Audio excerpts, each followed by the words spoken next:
dito sa ating munting garden. Let's go! Ingat dahil ano dito. Ay, yung bunti. Ito ang aking munting taltalinom. Yan pala.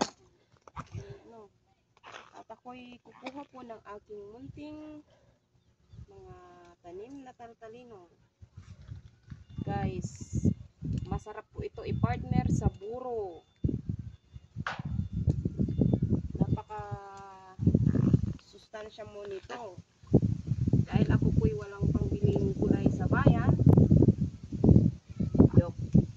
Tamad lang po akong pumunta sa bayan. Na ngayon, ako'y nandito sa bahay. Ito na ang aking gugulayin. Malago na po siya. Kasi pag kasi ito na bubuhanan, mas lalo po silang dumadami. So, katulad nito, nagsiksikan na sila sa loob.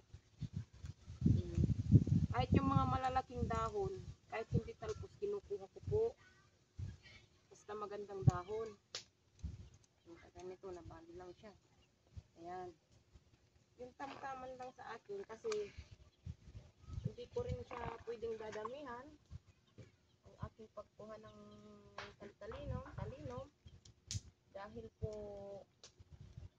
ang aking mga anak ay hindi po gaanong nakain nito, pero ang sabaw po ay gusto po nila.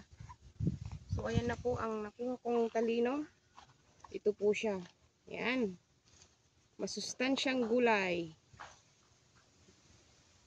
Fresh from my garden. Ayan, kulay pink po ang niya, bulaklak. So ito po siya. Yung mga pagka may nakikita ko mga dahon na kagaya nito, mga malaki, kinukuha ko na po siya. Yan, kasi pwede naman siyang gulayin, malambot lang naman po ito. So ito guys, hindi ko na binili at ako'y kinuha ko lang ito dito sa aking munting garden. Ayan, lumalago po siya. So igigisa ko po ito. Gigisa ko lang siya. Masarap na. Kahit asin, ganun. So ito po ang aking mga tanim na taltalinom. So ayan. Kunti lang po ang kinuha ko kasi hindi rin kakain ang aking mga anak.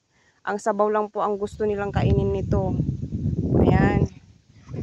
Okay lang po kahit sabaw-sabaw lang ang kainin nila. Okay lang yun kasi masustansya na rin po. So ayun na naman.